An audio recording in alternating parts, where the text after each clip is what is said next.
It's since been revealed that she tore her patella tendon in her left knee. That doesn't sound good. Some places are still hedging and saying she's likely out of the World Cup, but from what I read, the recovery time for this injury is 6 months. So I'm going to go ahead and say she's out of the World Cup, which is a terrible blow for the U.S. She's been the U.S.'s best player this calendar year, scored 4 of their 5 goals in the She Believes Cup. So horrible news. Yeah, horrible news for her. From a practical perspective from the U.S. women's national team, I mean, this was a woman on fire in terms of scoring, arguably the most dangerous player that we had. And so this takes out a huge component in this effort come this summer to win 3 World Cups in a row. That's the bad news, and there's no way to shade it in anything else, but incredibly bad news for the individual player. Obviously, I do hope that she recovers. Like you said, I don't expect her, nor I think anybody expect her to be involved in this World Cup, which is a shame because you only get so many World Cups.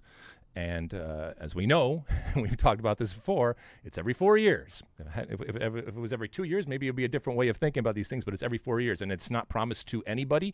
And she's young enough where she certainly can play in another World Cup. But regardless of the success that you have from a club and domestic perspective, it's the World Cup.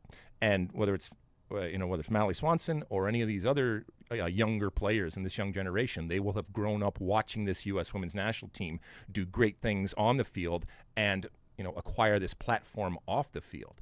But it's all through what they have done in the World Cup, and that is that moment to shine, and that is that moment when you ultimately create the persona, the personality, the image, the brand, whatever that you want, and that in that one instance is taken away from her, and it's incredibly sad for her. But I do think that she has World Cups in the future, so knock on wood, she gets back 100%.